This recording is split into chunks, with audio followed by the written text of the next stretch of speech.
Welcome back to the channel and welcome back to another quick pick prediction video. In this video, I'll be predicting the middleweight bout between Brendan Allen versus Chris Curtis 2. So they fought before, and in that first fight, Chris Curtis, I think, would TKO'd him in the first round, like mid, I think that's like a minute 20, oh no, but he TKO'd him in the first fight. First, second, third, fourth, fifth round. It was a 3-round fight, but yeah, whatever it be, first, second, or third, he TKO'd him. No need to really dig too much into one. But yeah, how do I feel about this one right here? I'm going low confidence Brendan Allen to beat Chris Curtis. But this is a very tight matchup. By no means this is an easy pick him or he clearly got so much better, so he should win this one easily. Nah. He should win, It's seeming like I feel like Chris Curtis don't really got no upward trajectory. I feel like he's already kind of you kind of know where Chris Curtis is going. No insult to the guy, cool guy and whatnot, good fighter. Seems like a pretty cool dude, but you kind of already seemingly know his ceiling. It's pretty evident. But who knows? I feel like he could have a good stylistic matchup for Dricus Du Plessis. Division wide open with Dricus as a champion, but how we get there? Will he be able to beat Nasruddin Imavov or the other people? Would he be able to beat Sean Strickland? Would he be willing to fight his training partner? I don't know. Would he be willing, and would he even be able to beat him? But yeah. But to focus on this one, like not to talk all over the place, it's a very tough matchup because it's still stylistically a tough matchup for Brendan Allen. Chris Curtis, you could say it wouldn't be nothing crazy that Chris Curtis is the better striker in that one. Then on top of that, Chris Curtis does have solid enough wrestling defense. Like has been strong in the UFC for sure.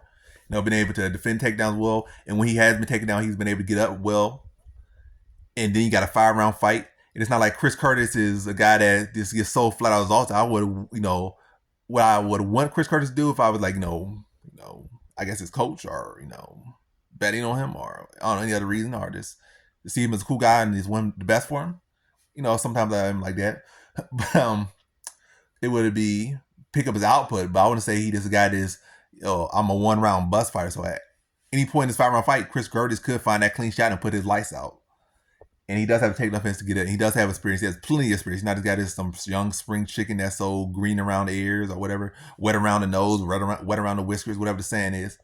So he's savvy enough, he's experienced enough, he's skilled enough, and he does got, seem like the stuff you need to beat Brendan Allen. Brendan Allen has, lost to Chris Curtis and Sean. I think those are his only 2 losses in the UFC, I believe. He could arguably lost to Malcolm, but when you look at his loss in the UFC, it has been the guys who can address the wrestling, the grappling, keep it on feet, and find that chin. And Chris Curtis is one of the guys, and he is one of the guys that did beat him already. So it's a tough matchup, but I'm just leaning to he should win. But again, I've been burnt already this year by he should win. I'm not talking about prediction. I don't really care too much about the prediction. Obviously, I want a prediction rate to be pretty good, and I think it is, and I don't want to fall too far off that. But betting wise, don't make no mistakes by thinking this was a fight. Oh, it's a he should win, so I'm gonna throw max bet it or anything like that, or even I don't know. That's another story for another day. But yeah, I think it's a he should win, but it's a very much Chris Curtis is a very very live dog. It's a very competitive fight. But I think Brendan Allen can learn from the Nasruddin Imavov performance, and I think he'll come here sharper. He'll work behind the jab more and look to mix it up more. And I think that's what he'll do different. I think Nasruddin Imavov is a much better striker than Brendan Allen currently, but I think Brendan Allen is a much more diversified fighter. And even though he might not have their wrestling success like just straight out, I feel like he'll be mixed up, work behind the jab. I think his striking is coming along pretty well. But I think he'll have to mix together all the arts to, find a success. If he is too one-dimensional with the wrestling, he's going to get stuffed, knocked out.